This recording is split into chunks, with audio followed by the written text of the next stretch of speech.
Assalamu alaikum, dear students. You are again welcome in this offline classroom. So, our topic, which is in progress, is change of narration. I have told you many things about change of narration. How a simple present changes into simple past. How a present perfect changes into past perfect.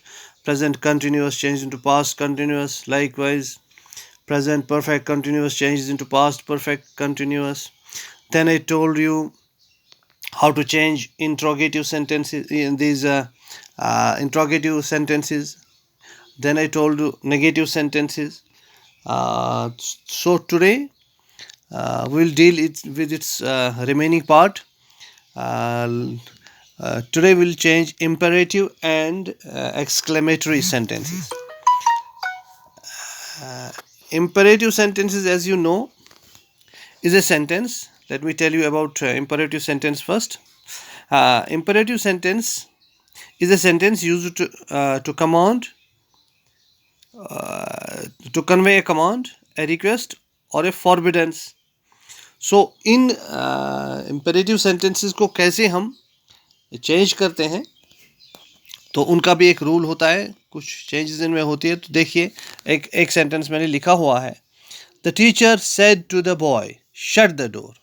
तो यहाँ हम देखते हैं the teacher is can command a boy even, but normally teacher does not command, he just asks a student to do something. So here teacher asks a boy to shut the door. So we can change its narration by this way: the teacher asked the boy. तो यहाँ पे that का use हम नहीं करते हैं, बल्कि यहाँ हम to का यूज़ करते हैं. तो यहाँ लिखेंगे हम the teacher asked the boy to shut the door.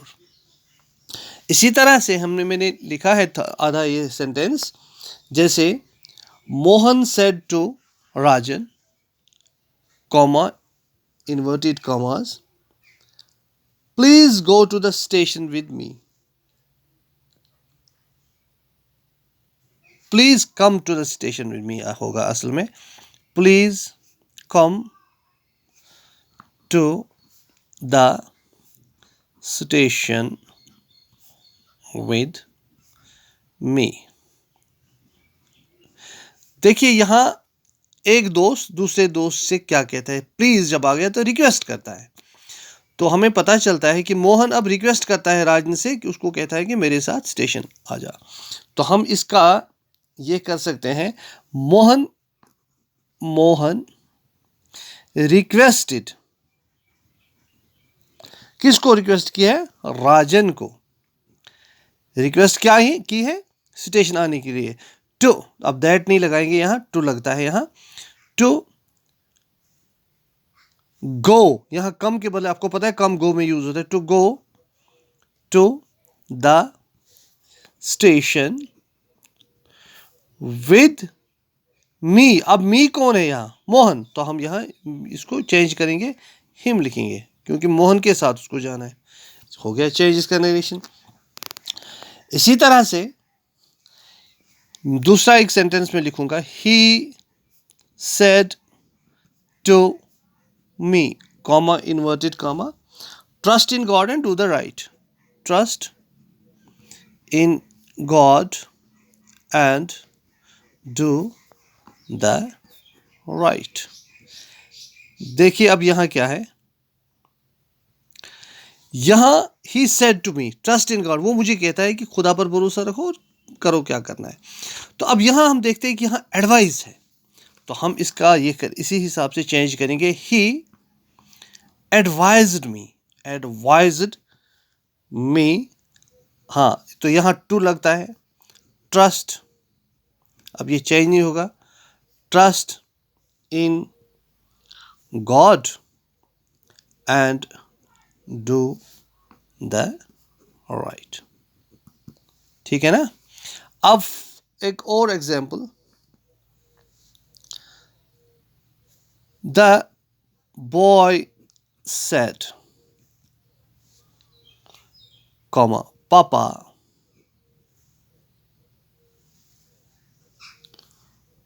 forgive me forgive me this time. अब हम देखते हैं कि बच्चे ने गलती की है और उसकी गलती पकड़ी गई या कुछ ऐसा ही कुछ होगा, तो अब बच्चा अपने बाप से मतलब बेग करता है, यहाँ बेग करता है कि मुझे इस बार माफ़ करो। तो यहाँ हम यूज़ करेंगे द बॉय किसको बेग करता है, बेग्ड टू हिज पापा। अब यहाँ देखिए क्या कहता है, फॉरगिव मी दिस टाइम। अब किसको बोलता है, फॉरगिव किसको करनी है, बच्चे को, तो हम फॉरगिव करेंगे, फॉरगिव हिम, मी के बदले हिम करेंगे use, to forgive him that time, this time change होगा that time. The boy begged to his papa to forgive him that time, चलिए इसी तरह से हमें सेंटेंस के अकॉर्डिंग देखना है कि सेंटेंस में क्या है, रिक्वेस्ट है, कमांड है, बैग है, तो ऐसे ही हमें फिर अकॉर्डिंगली ये चीज़ें करनी होती हैं, उसको नरेशन उसका चेंज होता है। अब एक और मैं आपको ये दिखाऊंगा एक और एग्जांपल।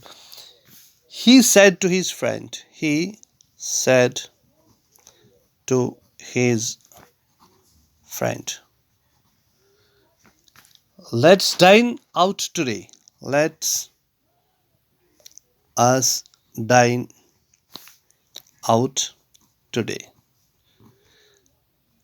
देखिए यहाँ he may be somebody said to his friend, उसने अपने दोस्त को कहा let's dine, dine means dinner करना, out today डिनर का जो है वर्ब फॉर्म dine है। तो एक दोस्त ने दूसरे दोस्त से कहा कि चलो आज बाहर डाइन करते हैं, डाइन आउट टुडे, बाहर करते हैं होटल में या किसी रेस्टोरेंट में। तो यहाँ देखिए, यहाँ एक सजेशन आती है, एक दोस्त की तरफ से दूसरे दोस्त को सजेशन आती है, तो हम कह सकते हैं he suggested to his friend that they, चलो आज करते हैं, दे शुड, यहाँ हम शुड यूज करते हैं, they should dine out today का चेंज होगा ना दैट डे में, मैंने आपको बोला है दैट डे। तो हो गया इसका नरेशन चेंज। तो ये तो हो गया इनका इंपरेटिव सेंटेंसेस का। अब हम दूसरा करते हैं एक्सक्लेमेटरी सेंटेंसेस, एक्सक्लेमेटरी सेंटेंसेस। अब एक्सक्लेमेटरी सेंटेंसेस कौन से सेंटेंसेस होते हैं, जिन सेंटेंसेस में सॉरो या जॉय या सरप्राइज ऐसी ही चीज़ों का इजहार किया जाए, तो उनको हम एक्सक्लेमेटरी सेंटेंसेस, एक्सक्लेमेशन जिनमें हो तो एक्सक्लेमेटरी सेंटेंसेस कहते हैं। जैसे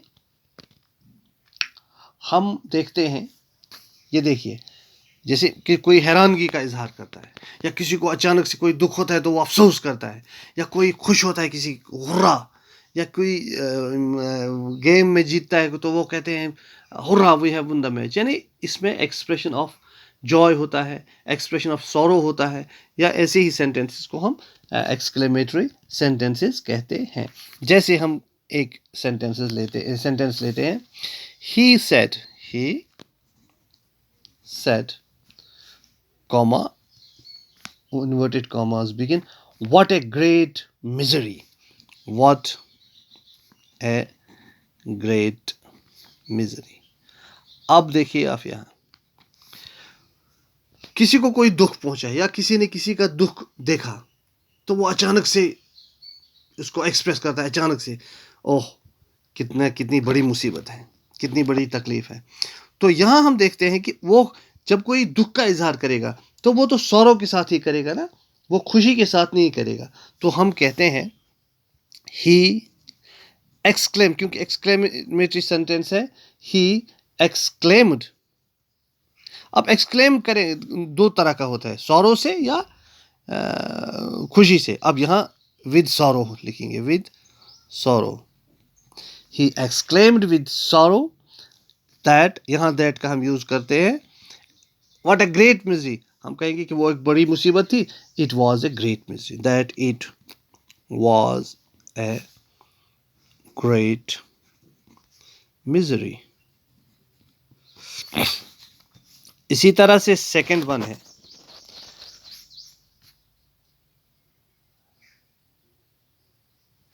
the merchant said, the merchant said, alas I am ruined।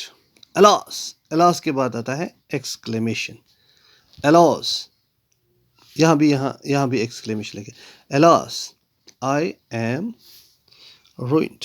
तो मर्चेंट को घाटा हुआ है या कुछ हुआ है, नुकसान हुआ है, तो वो कहता है ओहो अलास मैं तो तबाह हो गया। तो यहाँ क्या करेंगे हम, यहाँ भी सॉरो ही है, एक्सप्रेशन ऑफ सॉरो है। द मर्चेंट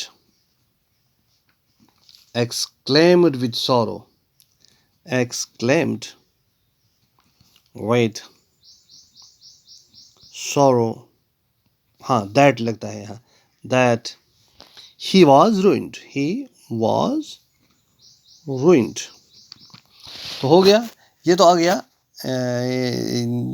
सॉरो का। अब देखेंगे हम जॉय का।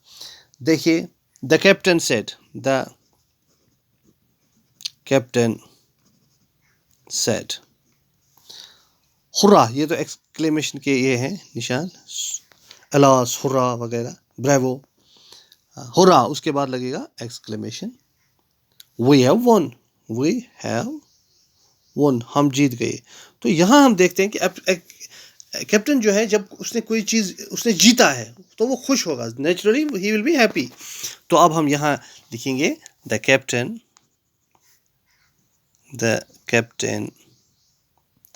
exclaimed naturally with joy, joy से ही होगा ना, with joy that we have won के बदले है that they have के बदले had, won तो won ही रहेगा, win का पास्ट है, won तो उसने पहले यूज किया है won, तो हो गया ये चेंज। इसी तरह एक और है, he said,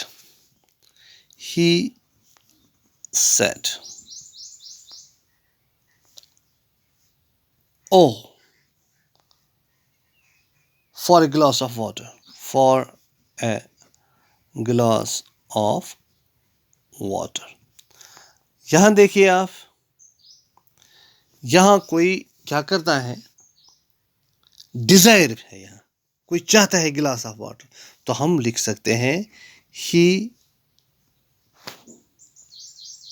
स्ट्रॉन्ग डिजायर है, यानी पानी जब किसी को जरूरत होती है पानी, तो उसको स्ट्रांगली डिजायर करता है, ख्वाहिश करता है, ही स्ट्रांगली डिजायर्ड, क्योंकि ओह कहता है ना, एक्चुअली ये point, oh he strongly desired for a glass of water, for a glass of water. तो इसी तरह से हमें ख़ास ख्याल रखना है कि सेंटेंस किस हिसाब से है, उसमें डिज़ायर है, उसमें एक्सक्लेमेशन ऑफ सॉरो है, या उसमें एक्सक्लेमेशन ऑफ जॉय है।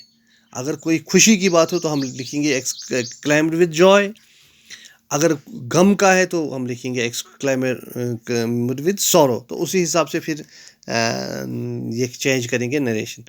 तो मुझे लगता है आज के लिए काफ़ी है। Thank you.